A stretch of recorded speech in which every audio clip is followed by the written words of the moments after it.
Luigi New details on the Mangione. mass shooting. What is that argument? Like he's braver than Luigi Mangione or something? Like what are they trying to say? I'm confused. Like this guy shot a bunch of random people. Luigi Mangione very specifically targeted one person. Allegedly, Luigi Mangione targeted one specific person. We will begin with that shocking mass shooting here in New York City. We're going to talk about the CTE dude. The dude drove all the way from Las Vegas to New York City to shoot up the NFL headquarters and then killed a cop that was off duty, that was doing security, killed himself, and I think like shot a bunch of other, killed 2 other people. Police say a gunman walked right into the lobby of an office building and opened fire. 4 people are dead, including an NYPD officer. You can see the suspect here carrying a military-style rifle. Police say he had a history of mental health issues. Lilia Luciano is outside the building in Midtown Manhattan, which is just a few blocks away from our studio. Lilia, good morning.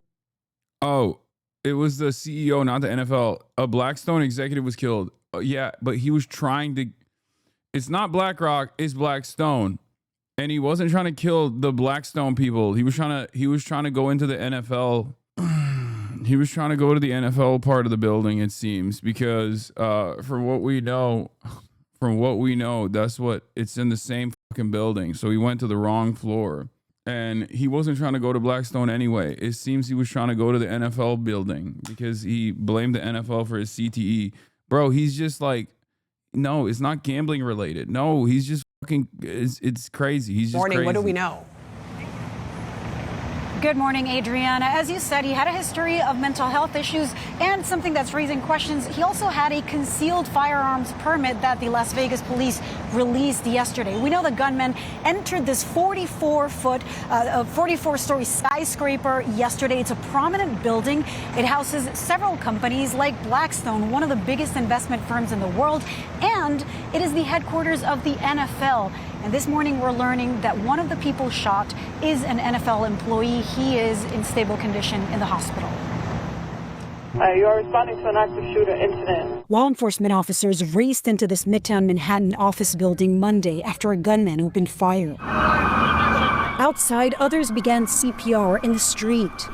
Police say just before 6:30 p.m., the shooter, seen here in surveillance footage, brazenly walked into the skyscraper at 345 Park Avenue with an M4-style rifle and started shooting. The building's security camera footage shows the shooter enter the lobby, turn right, and immediately open fire on an NYPD officer. He then shoots a woman who took cover behind a pillar and proceeds through the lobby, spraying it with gunfire. Shooter then calls the elevator, which opens in the lobby. A female exits that elevator, and he allows her to walk past him unharmed. Police say he then went to the 33rd floor, home to the real estate company Rudin Management, where he killed one person before he shot himself in the chest. I heard all these loud bangs. This man, who didn't want to show his face, escaped the building when he heard the gunshots. I came out 5 minutes later. One of my coworkers came out, and he said he saw 2 people get shot. Others stayed inside and barricaded themselves in offices. We believe this to be a lone shooter. Police have identified the gunman as 27-year-old Shane Tamura. They say he had a documented history of mental health issues. He lived in Las Vegas and drove across country through Colorado Saturday night, then Nebraska and Iowa on Sunday, before reaching New Jersey Monday, about 2 hours before the shooting. Inside his black BMW, police found a revolver, multiple rounds of ammunition, and medication. The motive is still under investigation. The reason why he shot himself in the chest is because he wants his brain to be studied for CTE. It seems like he had a litany of mental health issues. He played football. He was a prospect. He never played in the NFL. He was working in Vegas. I looked into his background. I guess he blames the NFL for it regardless. He didn't actually play in the NFL. That's what he was trying to target, was the NFL. He ended up going to another floor and shooting up a bunch of people in the process and then killed himself. One of the 4 victims was 36-year-old NYPD officer Didarul Islam, an immigrant from Bangladesh. Islam joined the NYPD in 2021. He had 2 young sons, and his wife is pregnant with their 3rd child. He was doing the job that we asked him to do. And just as we're standing here, we're seeing the NYPD and right behind us. They just lowered the flags in front of the building to half staff. Officer Islam was one of 2 uniformed officers in the building when the shooting happened. The other victims who were killed include 2 females and 1 man. Is it plausible that he shot himself in the chest with an assault rifle? Yes. And I suspect the reason why he did that is because he didn't want to shoot himself in the head, because if his main gripe is CTE, he left a note. He left a note, and in the note he was talking about how like he wanted people to study his brain. It's common for people with CTE. 2 in custody after active shooter situation in Midtown. Police are responding to an active shooter situation in Midtown, and they made it seem like it was some Muslim dude or some dude wearing like a Palestine jersey or something. The man grabbed falsely ID'd by someone claiming he was trying to bomb the building. Casual Islamophobia is a widely beloved activist. He brings watermelon to protest and carries it the whole march, then breaks it up and feeds people. They just instantly went in and were like, oh, let's blame them. Let's blame some random brown guy. Classic. A woman falsely identified a man wearing a Palestine shirt as the shooter in this video. He was detained but completely uninvolved in the incident. Imagine you survive like a massive shooting. Like, you survive a shooting and then some random lady, some random racist is like, yo, he did it. And then now half of the fucking media also really excited to point the finger of blame at like Muslims and the Free Palestine movement or whatever is now using your image to be like, yo, this guy did it. It was loud. It was right there.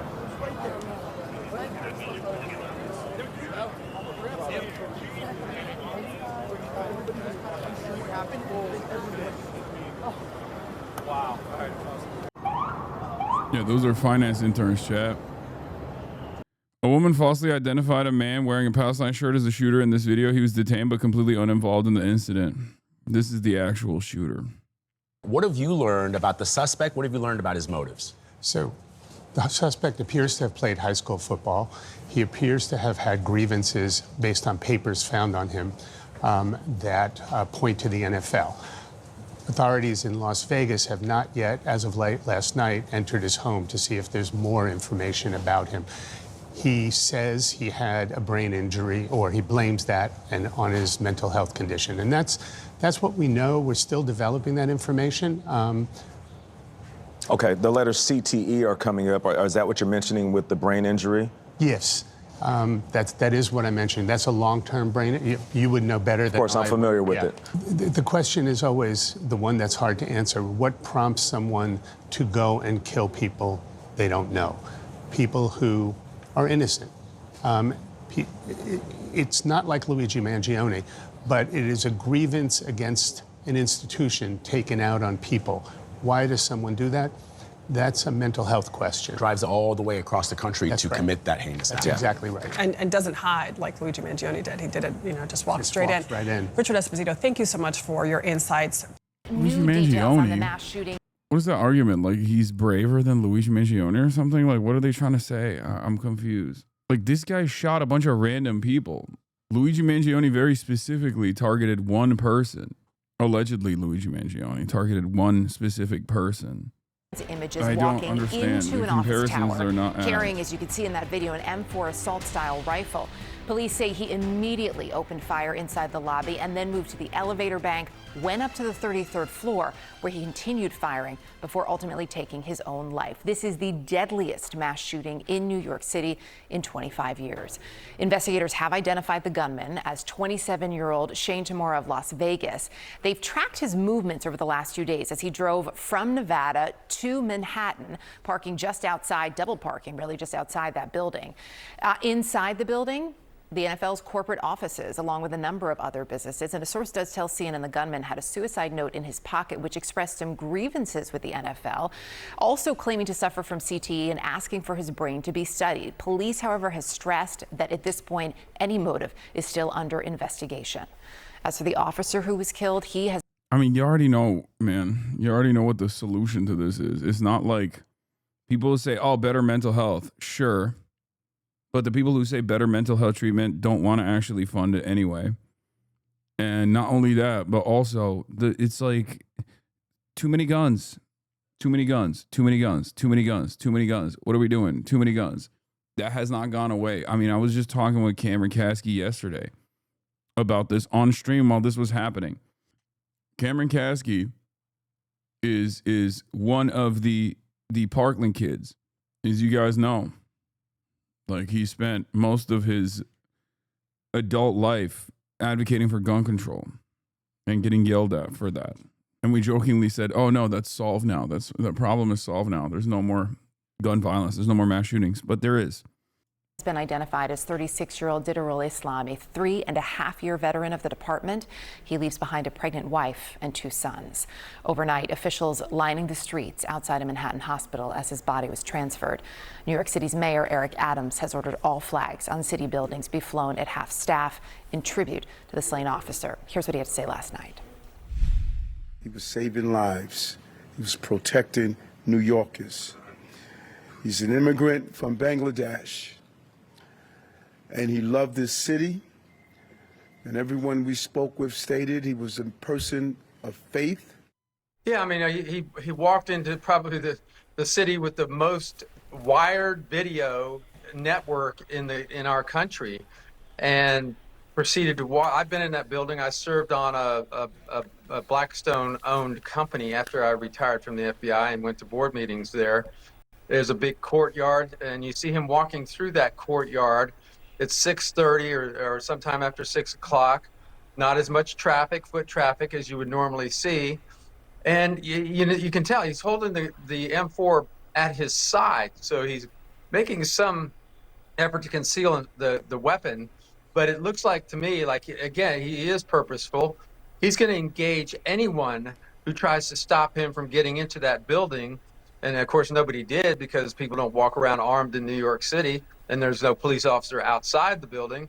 It's hard to get your rational mind around this. This guy drives 30 some odd hours across country over the course of 2.5 days, jumps out of the car, gets right to it, and goes into a suicide mission. It's just really hard to fathom that. This is the gunman, according to the police. That's 27-year-old Shane Tamira. Investigators say he drove here from Nevada. Inside of his car were some clues that he parked right in front of the building, including medication, ammunition, and another gun. Investigators say the meds were for his, quote, documented mental health history. There are also several high-profile tenants inside of this building: Blackstone, KPMG, and the NFL headquarters. And according to an internal memo that was obtained by Fox Digital, the NFL commissioner says one of their employees was shot and injured in the attack and is still in the hospital. Listen to this, though, because we've been talking about why did this happen, right? Well, according to Mayor Eric Adams, who just did an interview a short time ago, you guys, this guy played football in high school and had a note in his pocket when his body was found, claiming he suffered from CTE. Adams says that he blamed, according to the note, the suspect, all of his struggles on football. The note also mentioned the NFL could be a motive. Clearly, he didn't know exactly what he was doing, Alexis. considering that he didn't even go to the fucking right floor.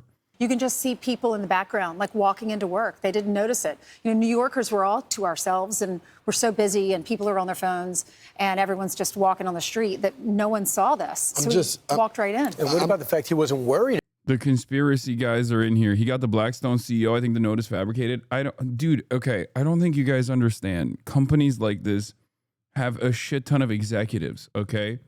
You have to think, what is the point? Like, what is the purpose? Why would he just not say he's trying to kill the Blackstone CEO if that's the case? Meanwhile, the fact that he shot himself in the chest to commit suicide instead of in the head to commit suicide, and a note that was left behind that pointed to CTE, considering that the building is also the NFL building, like all of those, you have to look at every single piece of evidence that is readily available before immediately rushing to the conspiracy. Yes, the profile of the victims is important. The profile of the victims is important. That's a major part of the evidence. That's a major piece. That's key evidence, right? To try to make an assessment on what the motives are. Yeah, I think the 33rd floor instead of the 5th floor where the NFL is because I suspect some of these buildings, you can go up to the building management office, which is where the 33rd floor is. It could also be that like someone actually pressed the 30, like those are pre-assigned. He also talked about being visible, that he noticed that the incidents went down for crime when they had people outside, when it was visible that security was outside. But in most of these New York City office buildings, you have to walk in the lobby, then you have to check in. If you work there, you use your badge to swipe through. Then that takes you through the turnstile. And then to walk in any door, you need to have your badge. It's difficult. Yeah, they have to do door control type narratives because they can't say gun control. It's a big no-no. It's not allowed. So they got to like point the finger of blame at anything they can. And it gets like increasingly dumber and dumber until you arrive at the idea that it's all a conspiracy or a false flag to like implement gun control or something. The investigation is continuing. We're sending 2 teams to Las Vegas, one to execute a search warrant and the other to look at the 2 firearms and guns that were recovered. The motives appeared to be connected to the shooter's belief that he was suffering from CTE and he was an ex-NFL player. Those items just don't pan out. He never played for the NFL. And so we're still unraveling this terrible shooting that took place in the city. Yeah, he never played for the NFL, never played college football. He did play high school football. New York authorities, as you well know, Mayor, found prescription medication, a loaded revolver, and more ammunition in the suspect's car. Yeah, Eric Adams has CTE, bro.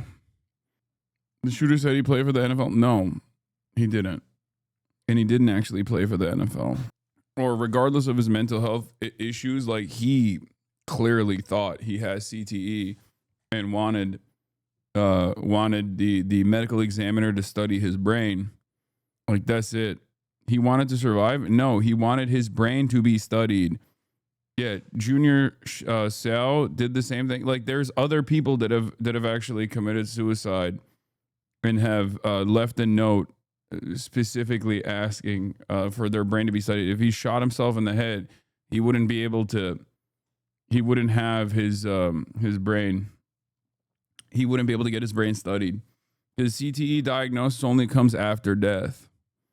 It's just you get concussed too much, and then your brain actually turns like your brain size gets smaller and smaller. He played professionally. On May 2nd, 2012, Seau was found dead with a gunshot wound to the chest at his home in Oceanside. Authorities ruled his death a suicide. He left no suicide note, but did leave a piece of paper in the kitchen of his home with lyrics he scribbled his favorite country song, Who I Ain't. Seau deaths recalled a 2011 suicide of former NFL player Dave Duerson, who shot himself in the chest and left a suicide note requesting that his brain be studied for brain trauma. Seau had no prior reported history of concussion, but his ex-wife said he did sustain concussions during his career. He always bounced back and kept playing. And you don't have to get it in the NFL either. You can literally it can happen in high school. Like any amount of playing football can cause it. It's really weird because like many of the factors that contribute to this are like there are 2 major factors here. One is CTE, most likely, and the other is readily available guns. Okay, accessibility of weapons, and both are no-nos because they're directly tied back to corporate profits for gun manufacturers and corporate profits for the NFL. So, in this unique situation, no one wants to talk about either of the real reasons as to why this is taking place. I mean, we know how this happens. It's the only country where it happens so frequently, or when it happens one time in another country, they very quickly solve it. It's not a natural disaster. It is completely avoidable. It's completely preventable. I will say this much. Zohran Mamdani had a tweet about this. He said, "I'm heartbroken to learn of the horrific shooting in Midtown, and I'm holding the victims, their families, and the NYPD officer in critical condition in my thoughts. Grateful for all of our first responders on the ground." And Edward Isaac Dover, who is supposed to be an unbiased CNN reporter, had this to say. Remember, as I've said, Edward Isaac Dover is like the #1 anti-Bernie guy. He's an absolute psychopath. Here's what he said. As the casualties of the shooting are assessed, including the Bangladeshi immigrant who was the off-duty officer killed while working security, the only statement from the New York City Dem mayoral nominee remains this tweet, sent while he is still in Uganda for wedding celebrations. He is such a bad faith hatchet man. He's such a piece of